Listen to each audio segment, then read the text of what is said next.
Neste vídeo, nós vamos traçar um panorama e projetar perspectivas referentes à macroeconomia e geopolítica atual, nos baseando nos eventos recentes.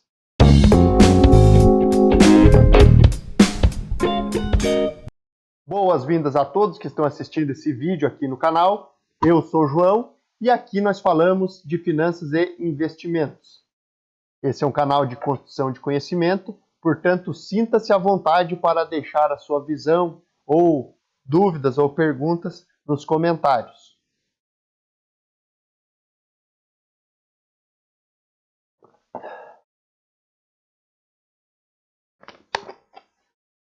Quadro geral.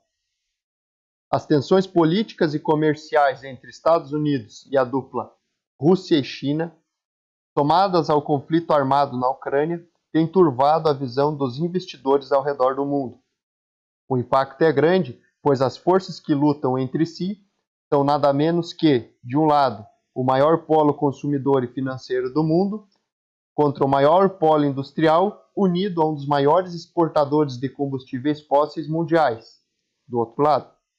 Além disso, as três forças despontam entre as maiores potências militares do mundo. Não bastando as rivalidades geopolíticas, os efeitos colaterais remanescentes dos lockdowns ajudam a confundir ainda mais os participantes dos mercados financeiros. Essas incertezas também têm sido precificadas na economia real e mexido no bolso de trabalhadores e consumidores do mundo globalizado. Levando em conta as parcerias que essas três potências, Estados Unidos, Rússia e China, vêm estabelecendo com outros países de forma rápida e em grande número, ao mesmo tempo em que emitem diversas declarações e adotam medidas políticas e econômicas litigiosas entre si, chegando ao campo das ações militares, à primeira vista, parece que ambos os lados querem conquistar autossuficiência econômica para que possam dar mais escala ao conflito atual. Preocupações pontuais. Numa condição extrema, havendo a cisão completa nas relações entre os dois lados, hoje ambos possivelmente teriam economias deficientes. Vejo que as principais preocupações do lado norte-americano seriam carência industrial e energética. Já do lado chinês, seriam escassez de alimentos e de consumidores para absorver a gigantesca produção manufatureira e manter seu exército de mão de obra empregado. Enquanto as alianças com outros países ainda não dão segurança suficiente para que as três potências deem um passo adiante, as nações que navegam no oceano de capital oriundo dessas três fontes vivem um impasse de ter de adotar medidas protecionistas e que desincentivam a iniciativa empreendedora, dificultando as exportações e aumentando a taxa de juros, ao mesmo tempo em que precisam promover medidas para incentivar o consumo, através de auxílios financeiros e corte nos impostos. As primeiras medidas são para que não haja fuga de capitais, desabastecimento e inflação fora de controle. As segundas, para que a economia interna não pare de girar e entre em recessão. Preocupação geral.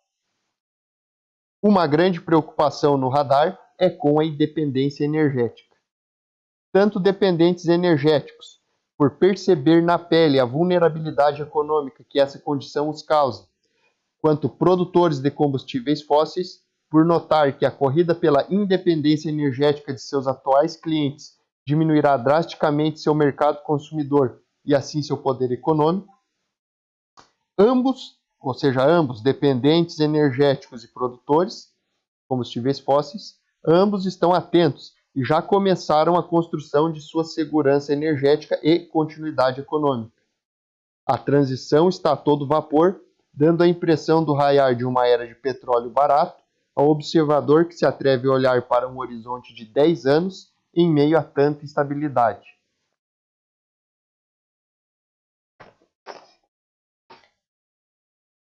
O governo americano parece estar tão preocupado com o cenário energético e uma possível crise, e não é para menos, lembrando que na década de 70 o preço do barril de petróleo saltou 400%, que o presidente Biden foi encontrar o príncipe da Arábia Saudita nação que ele chamou de pária em sua campanha presidencial, para fazer um acordo de produção de petróleo.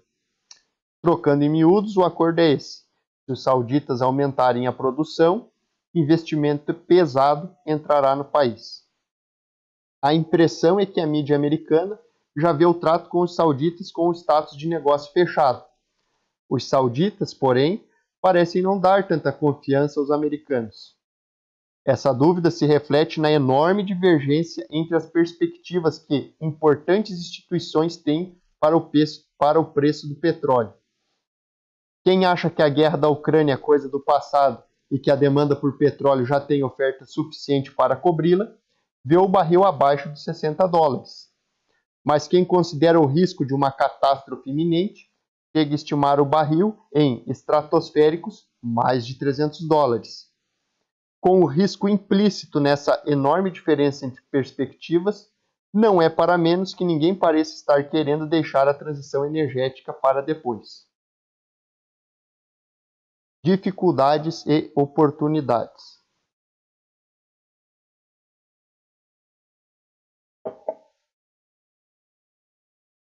Amenizando ou agravando a situação geopolítica, minha impressão particular é que, de qualquer modo, esses três brigões dariam tudo para poder enfrentar um ao outro de forma direta, sem medo de precisar da colaboração de seu desafeto na semana seguinte.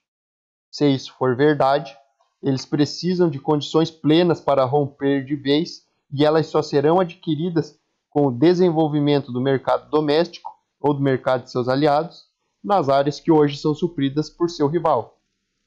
Enquanto as tensões não são apaziguadas, nem os times dos brigões autossuficientes, o Brasil e as empresas nacionais sentem a dificuldade de navegar num oceano de capital que parece cada dia mais raso, uma vez que três importantes fontes estão sendo obstruídas por mais e mais sanções e medidas que causam restrições comerciais. Medidas estas que, segundo os governos que as adotam, são derivadas de motivos alheios ao conflito entre as potências. Acredite quem quiser. A dificuldade dessa maré baixa pode ser uma oportunidade para que governos e empreendedores privados atentos atraiam investimentos e posicionem-se preenchendo as lacunas do setor industrial, tecnológico, financeiro e de energias renováveis, construindo um canal abastecido para que as nações possam navegar de vento em polpa novamente. Também penso que no momento atual, o fator que mais pode canalizar as fontes de capitais é a segurança e estabilidade política. Levando essas hipóteses em consideração, pode ser que o Brasil esteja em posição favorecida, uma vez que possui boa política externa, já é uma importante potência produtora de commodities agrícolas e minerais e também possui uma matriz energética menos dependente de combustíveis fósseis do que outras economias pujantes. Além disso, as recentes e contínuas medidas de redução de impostos, implantação do 5G e, quem sabe, as futuras reformas no setor trabalhista poderiam atrair o investimento estrangeiro direcionado à indústria e à tecnologia para cá. Caso o Brasil se torne um polo industrial, tecnológico, teríamos mais poder de barganha. Também seríamos menos afetados por altas inflacionárias provenientes de crises de abastecimento, pois com a produção em casa, mesmo que o governo não dificulte a exportação em momentos de inflação e escassez mundial para que sobre mais no mercado doméstico, no mínimo nós não gastaríamos tanto com frete. Perspectivas pessoais. Número 1. Considerando esse panorama, acredito que os setores ligados à produção de componentes eletrônicos e itens de geração de energias renováveis, principalmente eólica e solar, irão atrair muito investimento. Número 2. A baixa generalizada dos mercados pode refletir a preferência por dinheiro em caixa provocada pela incerteza dos investidores que, tomados pela ansiedade, assistem à indefinição dos acontecimentos geopolíticos. Parece que a única questão que a maioria está de acordo para responder e alocar seu capital é quanto à questão energética, para a qual o preço do gás e do petróleo parecem traduzir um consenso da opinião de que não haverá solução de curto prazo para essa situação de escassez energética e nem colher de chá por parte da Rússia e da OPEP para quem precisa de combustíveis fósseis. Número 3. Não vejo uma recessão econômica como um risco iminente para o lado americano, uma vez que ele precisa se desenvolver muito para conquistar sua independência da China e da Rússia, ou seja, há muito espaço para crescer. E, ironicamente, uma pressão inflacionária muito grande poderia, caso os salários não acompanhem essa pressão inflacionária, tornar a produção de commodities, a manufatura e a indústria em solo americano mais competitivas em relação aos outros países que hoje se beneficiam por possuírem uma moeda desvalorizada.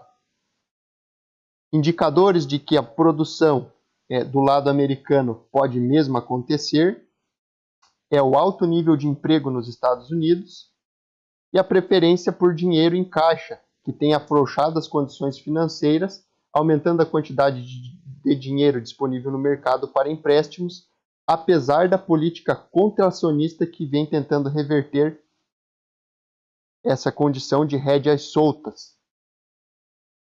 Número 4. A impotência do Fed em tirar dinheiro do mercado é uma situação crítica, pois com tanta liquidez podem surgir deslocamentos abruptos de capital ao menor sinal de definição do rumo geopolítico. Número 5.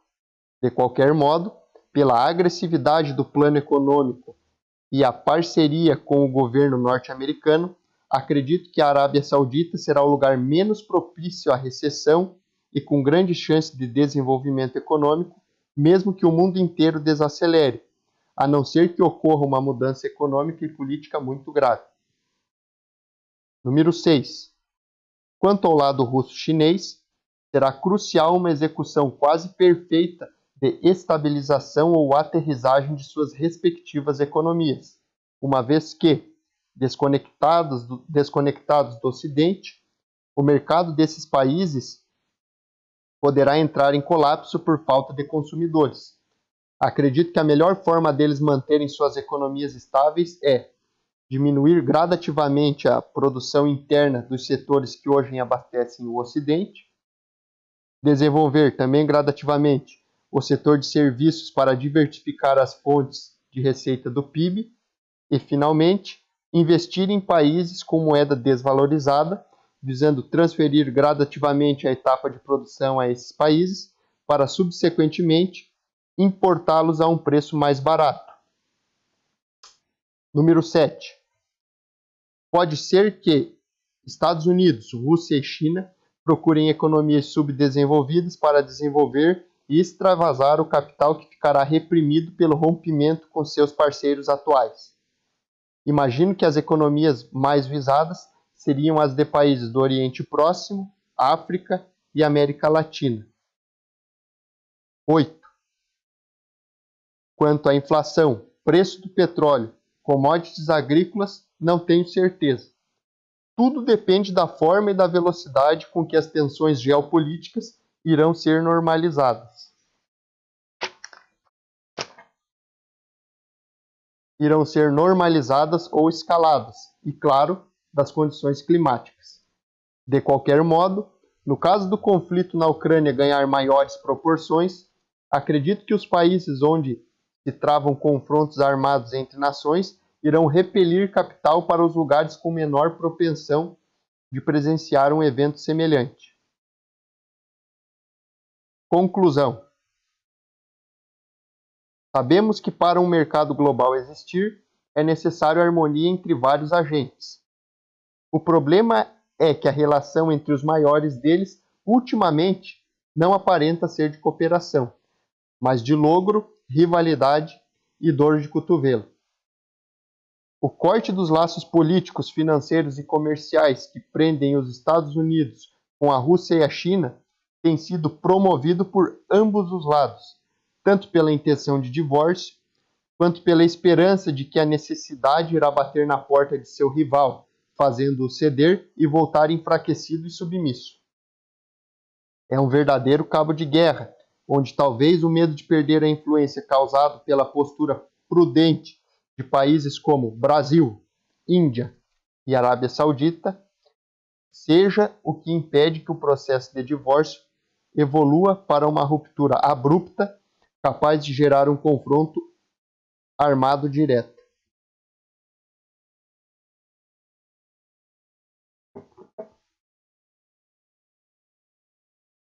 A correnteza parece estar contra a manutenção da ordem atual, e caso a diplomacia não vença as intrigas, pode ser que sejamos arrastados para uma queda da água que leva direto ao mundo novo e dividido, onde essas grandes potências terão a possibilidade de exercer mais domínio em relação aos participantes menores, pela inexistência de um rival à altura no seu lado do mercado.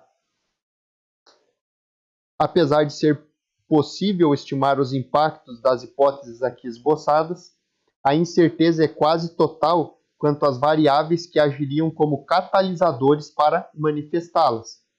Pois, quem consegue estimar até que ponto o centro financeiro americano é estável sem as commodities russas e o parque fabril chinês e nenhum substituto à altura?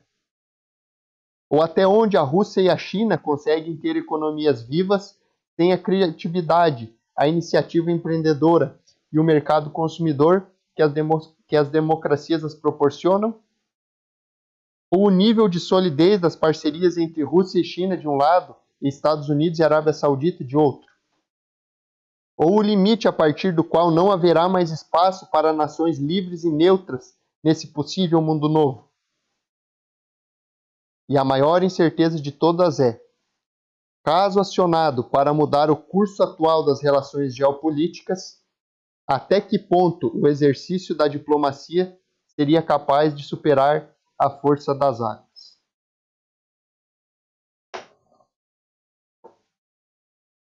应该由各国共同掌握，不能把一个或几个国家制定的规则强加于人，也不能由个别国家的单边主义给整个世界带节奏。Полтора года назад, выступая на Давосском форуме, вновь подчеркивал, что эпоха однополярного миропорядка завершилась.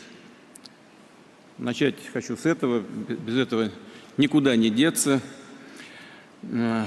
Завершилась, несмотря на все попытки ее сохранить, законсервировать любыми средствами. Это естественный ход. Изменения – это естественный ход истории. Соединенные Штаты, провозгласив победу в холодной войне, объявили себя посланниками Господа на земле, у которых нет никаких обязательств, а есть только интересы. Причем эти интересы объявляются священными. Они словно не замечают, что за последние десятилетия на планете сформировались и все громче заявляют о себе новые мощные центры. We are at an inflection point, I believe, in the world economy. Not just the world economy, in the world. It occurs every 3 or 4 generations. As one of the top military people said to me in a secure meeting the other day, 60 million people died between 1900 and 1946. And since then, we established a liberal world order, and that hadn't happened in a long while. A lot of people dying, but nowhere near the chaos. And now is a time when things are shifting. There's going to be a new world order out there, and we've got to lead it. We've got to unite the rest of the free world in doing it.